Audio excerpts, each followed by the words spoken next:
Hi everybody. Welcome to my first Facebook Live. If you are joining me live, please type in live.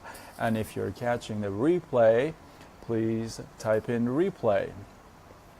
Now, for my first Facebook Live, I thought I'd share a little bit about my story, my background, where I come from, and all that good stuff. But I gotta warn you. I actually gotta warn you because I do stutter. So from time to time, you're gonna catch me stuttering. In fact, you know what? I'm actually gonna start with that story. I was about 6 years old when I found out that my speech is not the same as everybody else, you know? So when I came to US, I was 13 and a half. And by then, I couldn't even get one word out. Like even if I wanted to speak one word, I had to catch my breath, and I had facial gestures. So it was really rough. If you know anybody who stutters, or you stutter yourself, drop a 1 below. And if you do know anybody who stutters, please be patient with them. Don't rush them. Let them think. Let them get the words out themselves. Don't complete the sentences for them. All right. I went through, I put myself through 6 years of therapy to basically work on my speech, and here we are, right? Now, enough with that. I'm also a cancer survivor, and the reason why I tell you that is, I went through chemotherapy for 6 months. I lost a kidney to that. And the only and I shared that story with some people, and they said, "Oh, I'm sorry," and I'm like, "Why? You're sorry? I'm alive and well, and I'm here in front of you guys. So don't be sorry. Be happy. We go through stuff just to make stories, and our stories are to be shared with other people, and that should inspire some, right?" Now, enough with that. I've actually had 6 other operations besides my kidney after that, so I have a few dings, if you would. But enough with my health. Most of my professional life, I've actually been in the mortgage industry. About 11 years, I was actually in the mortgage industry. Hey, Bernadette, what's up? And we all know what happened in 2008 to the real estate market, right? It kind of crashed, and I kind of crashed. I actually didn't crash because of what happened in 2008. I actually made a bad decision that cost me basically my brand new house, my income, all my good stuff. So I went from way up here of about $25,000 a month to basically not a penny, right? Around 2008, a friend of mine from the mortgage days calls me up and goes, "Hey man, we're gonna make so much cash. You gotta check this out. I need you there Wednesday night." And if you have a friend just like that, drop a 2 in the comments, because we all have one of those, right? And I knew this guy, so I said, "Oh, all right, fine, I'll go," right? I decided to go to this quote-unquote meeting, and if you ever been to one of those, drop a 3 in the comments. You know what I'm talking about, right? So I went. It was actually their first one in Orange County, and there were, I don't know, about 14 people there. I kind of was just dozed off, I'll be honest with you. I wasn't really like there. I kind of would catch here and there stuff, but I wasn't there all the time. So, but you know what? At the very end, the speaker said one thing that just really caught my attention, right? He said, if you find someone that has the lifestyle that you want, let's say drives the car that you want to drive, eats at places that you want to go to and eat, basically has the life that you want to live, you drop everything you're doing and you follow that guy. You don't listen to your next door neighbor, because guess where he lives? Next door to you, right? That really caught my attention. So he said that they have a training on Saturday, and this was a Wednesday night. So I said, if he said, if you want to join us, you can come and join us. Hey Nate, what's up, money? I'm gonna be speaking about you. So I went in on Saturday to the training, and that was the first time I was introduced to personal development. And he was playing a CD by John C. Maxwell on 21 Irrefutable Laws of Leadership. Hey Beta, hey JP, what up? And man, I was like blown away. I was like, dude, this stuff is amazing. Like, where was this stuff? Where was I? They always say, if the student is ready, the teacher will appear. And I guess that was a check mark for me. So I loved what I heard. I decided to sign me up and join. I joined, and I went to work, right? Well, let's fast forward about a year and a half. Year and a half goes by, and me being the mortgage guy, the finance guy, I'm like, well, you know what? I should take a look probably. You do remember, yeah, I know. I should probably go take a look and see, how much I've made, So for the whole year and a half, I added everything up, and I had made a whopping $360, right? That's for the whole year and a half. So at that point, I'm like, dude, this is the scam they were talking about. This is not working. I'm so over this. And I quit. And I went back to the corporate world where I knew what to do, right? So let's fast forward 5 years from now. 5 years from then, I'm in a completely new industry, right? I'm doing SEOs. We sell Google advertising, websites, and stuff like that. And I was talking to a prospect. I just hung up the phone, and I hung up the phone after he let me have it. Why I'm calling him, he should take me off the list, and blah blah blah, and on and on and on. But by the way, drop a 5 if you know what I'm talking about. I was that annoying guy that will call you out of nowhere and try to sell you stuff on the phone, right? So, I kind of just I put everything on pause, and I looked around at the other cubicles in the office, and I had what I call a Forrest Gump moment. Now, if you've seen the movie, there's a part in the movie that he starts to, yes, you were, JP. He starts running for like a year and a half, right? And then all of a sudden, he stops in the middle of nowhere, and he, slowly turns around, and everybody who's been behind him, they just go, shh, shh, shh. He's about to say something, right? He's about to say something. And then he looks at the crowd and he starts saying, I just want to go home, right? And I tell you, that day, that moment in that office, I just wanted to go home. I was so done with it. Like if you have ever felt that way, if you relate to my story at all, drop a 6 in the comments. Just wanted to go home. So I got up, I told my manager, I said, Houston, and that's his real name. I said, Houston, I'm, I don't feel good, man. I got to go home. He goes, you all right? I go, no, I'm not okay. That's why I want to go home. He goes, are you going to come back tomorrow? I said, well, fortunately, I got bills to pay, so yeah, I'm coming back tomorrow, right? So on my drive home, all I could think about was what happened to those guys that I met 5 years ago, 6 years ago, that drew the circles on the board, and they said, hey, you're going to make a lot of money. And all I could think about is what happened to them, right? So I gave the person who enrolled me a call. Yeah, you remember that, right?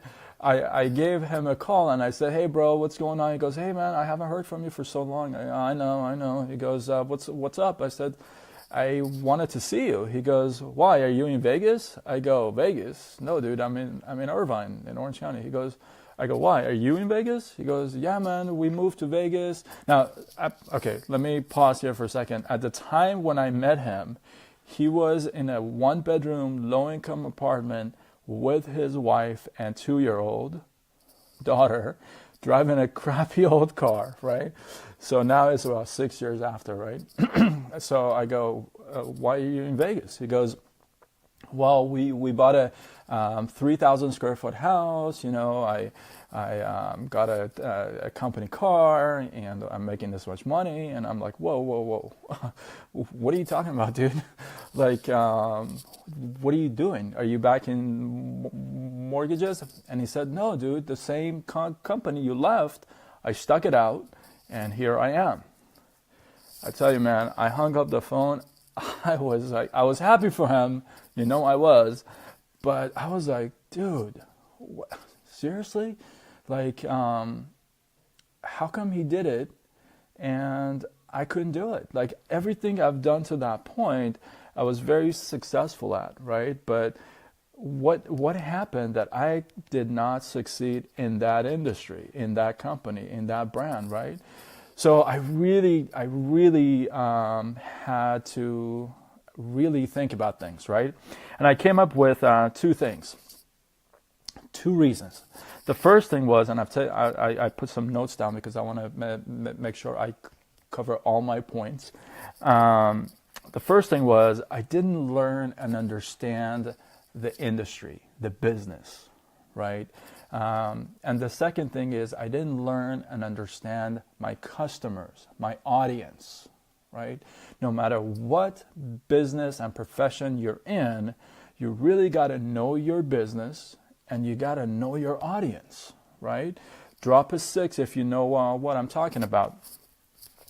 So he said, do you want to get back in? I said, "You know what? I really missed the product." By the way, it's like 6 years after, so I don't really know what products you guys have. There's one product that I'm just like, I really miss it, so I want to get back in. But as far as the business thing, I don't know, man. I just kind of missed the product. So I got enrolled back in again, and this time I said, "You know what? Let me research a little bit and find out how these guys that are making so much cash, how do they do it, right?"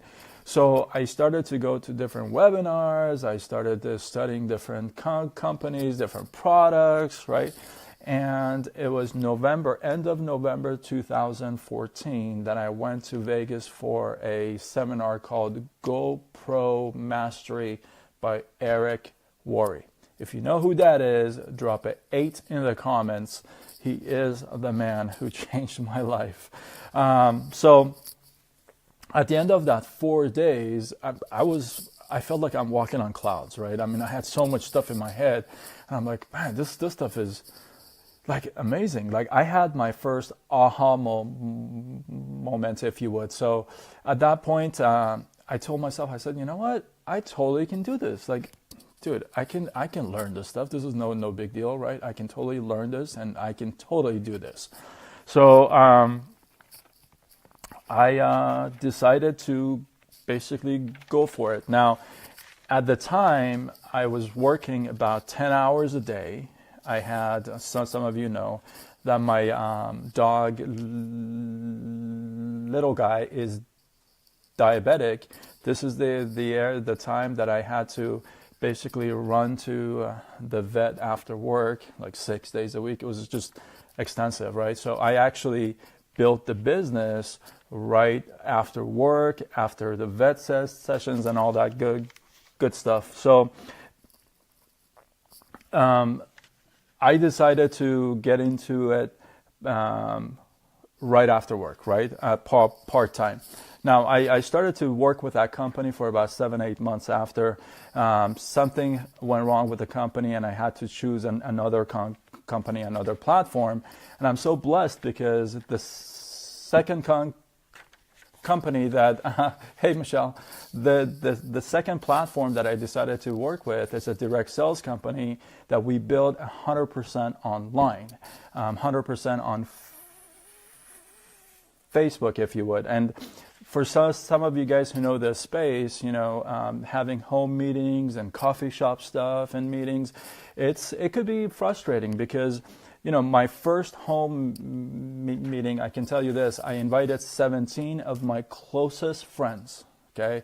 I set up the whole product line, catalogs, applications and all that stuff, and guess how many people showed up? One person showed up, and I didn't even know that guy. Somebody else had told them about the event, so nobody showed up, right? And it could be frustrating because some of you guys have kids, have full-time jobs. You have to rush home, put the kids to sleep, do homework with them, feed them, and bathe them. And then, like at 9 o'clock, at 9 o'clock, you got to start inviting folks over, right? Who wants to do that? Strangers in your home. And here's what happens, because when we build online, the cool thing about that is the very cool thing is this. First of all, it's convenient for you because you can prospect and provide the information to your prospects when you have the time. So you can really fit this in the cracks of your life, right? You don't have to have it at Tuesday at 6 p.m. or 7 p.m., right? And the second thing is it's convenient for the prospect because they can review the information when it's convenient for them. They don't have to show up at a certain place on Tuesday at 7 o'clock. So it makes it convenient for both ends. And it truly makes sense because now you can really focus on providing the information and prospecting and actually getting some results back. It's a company that's a first social retail brand. Now, one thing I gotta say this is I'm really blessed because I got to lock arms with somebody who is a well-respected, well-known professional in the industry. She is a multi-7-figure earner in the business. She has never made less than 6 figures a year. And in fact, actually, she's making 6 figures a month in our company.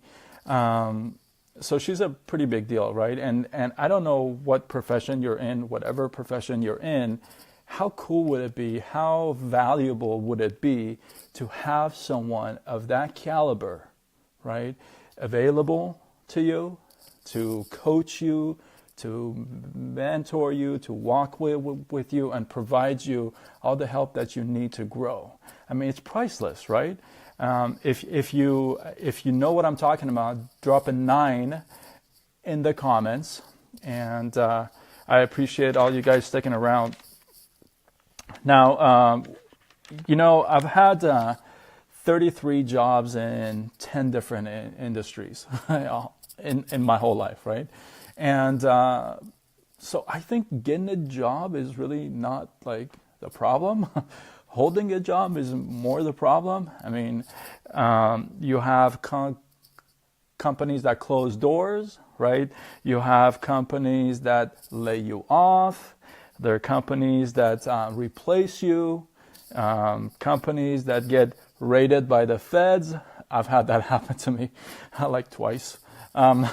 So getting a job was not really my answer anymore, right? If you have had a company close on you, lay you off, replace you, or even have had the feds show up at the door, drop a 10 in the comments because I feel you, right? So for me, it was either, okay, what do I do? Like, do I look for another job or do I look for something that's stable, right? Or I just didn't want to be that 60-year-old guy that goes for a job interview. You know what I mean?